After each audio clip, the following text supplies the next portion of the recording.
hari ukuntu umuntu arwaza umuntu nijoro. Urugero hari umubyeyi ufatwa n'inda nijoro. Turi mu mudugudu wa Kabyaza wubatswe mu murenge wa Mukamira ho mu karere ka Nyabihu. Imwe mu miryango yari ituye ahashobora gushyira ubuzima bwayo mu kaga, ndetse n'imiryango itaragiragaho ikinga umusaya niyo yatujwe muri uyu mudugudu. Imwe muri iyo miryango ubwo yaganiraga n'ibitangazamakuru bya radio na televiziyo Flash igaragaza ko hari ubwigorwa no kugeza umurwayi ku kigo nderabuzima cya Rwankeri, ikifuza ko muri uyu mudugudu hakubakwa ivuriro rito.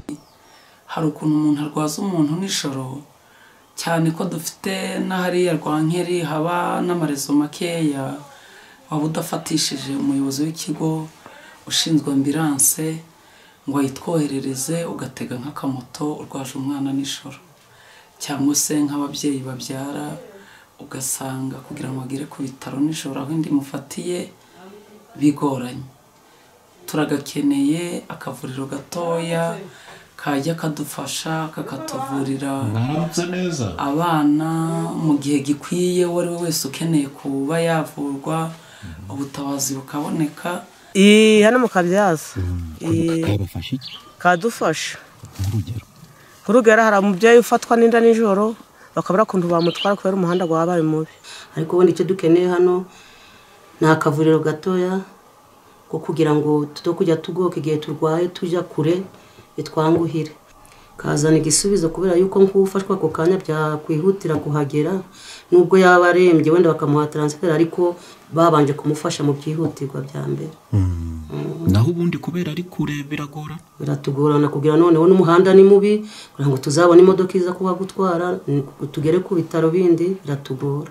Ku ruhande rw'ubuyobozi bw'akarere ka Nyabihu, Mukandayisenga Antoinette uyobora aka karere yabwiye Flash ko mu gihe iri vuriro rito ritaraboneka aba baturage bakomeza kwihangana bagakoresha ikigo nderabuzima cya Rwankeri mu gihe hageze urwara. Abaturage batuye mu mudugudu wa Kabyaza mu cyifuzo bafite cyo kuba bahabwa poste de santé, mu by'ukuri navuga yuko tutahita tugisubiza ko ari yego, kubera yuko urebye aho Kabyaza iherereye ndetse n'aho ivuriro rya Rwankeri riherereye urabona yuko hatarimo intera ndende.